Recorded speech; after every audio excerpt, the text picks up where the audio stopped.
ka-warriors, another vlog, another day, another gising is a blessing. So ayan mga ka-warriors, pupunta nga po kami sa Talipapa at ako'y bibili ng aming pang-ulam.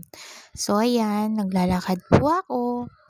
Yang mga bata naglalaro nga po sa labas namin. Ganyan po paghapon sa labas namin.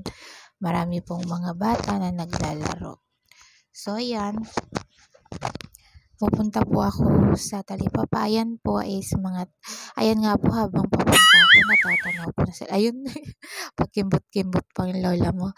Ayan po yung mga tricycle drivers sa amin. Hello po, kaway-kaway kayo kuya. Ayan. Si Kuya Sandro po yung nasa gitna. Yan. Yung tatlong po yan. Mababait po yan. Yan. Minsan po pag sumasakay ako sa kanila, di nga po minsan madalas na Di po nila ako pinapabait. Yan. Thank you po sa inyong mga kuya ko. So yan. Nagtakbo-takbo ako. Kala mo naman talagang nakakatakbo ng maayos.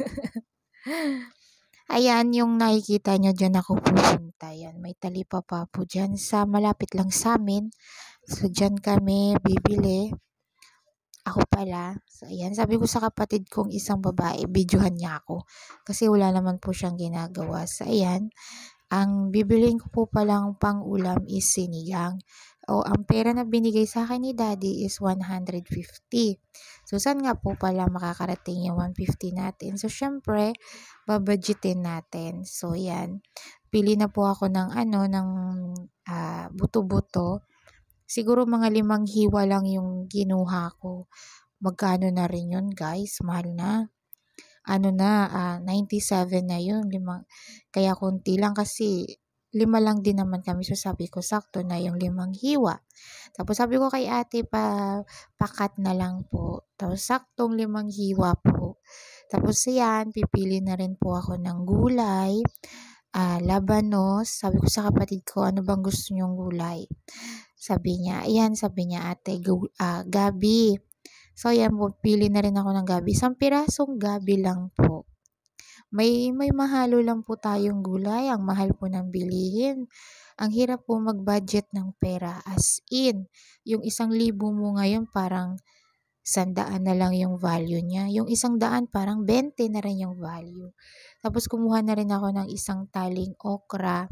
Tapos sabi ko, ate, may kangkong kaya? Sabi niya, ayan, sakto ning may 1 tali pa. So yun, kinuha ko na rin. Yun lang po. 1 taling kangkong, okra, tsaka gabi. Tapos sabi ng kapatid ko, ceiling green. Kaya nilagyan ko na rin ng ceiling green. Iwan ko na. Nandyan ba? Nakita nyo ba yung ceiling green? Ang layo kasi ng video no?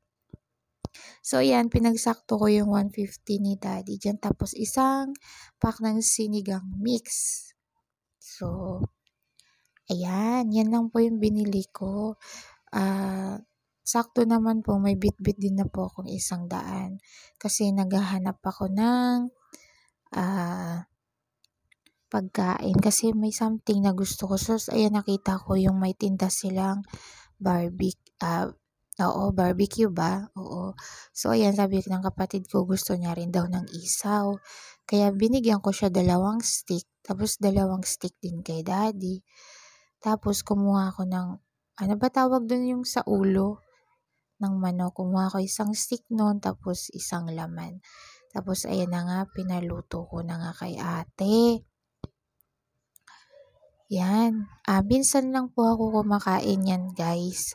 Kasi sa mga dinadialysis, wala naman pong bawal na kapag dinadialysis ka kasi kailangan din po ng balance na pagkain sa katawan namin. Kasi kung hindi naman po kami kakain, manghihina kami. Totoo yun, manghihina kami. Kaya paminsan-minsan kumakain ako niyan.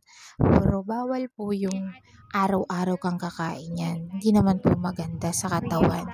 So, ayan na nga yung pinamili ko. Tapos, ayan yung sabi ng kapatid ko, babalikan na nga lang daw namin. Tapos, ayan, pauwi na ako. Medyo mabilis nga po yung video. Kasi binilisan ng kapatid ko. Hindi ko alam ba itong ginawa niya. Pero hindi nga rin ako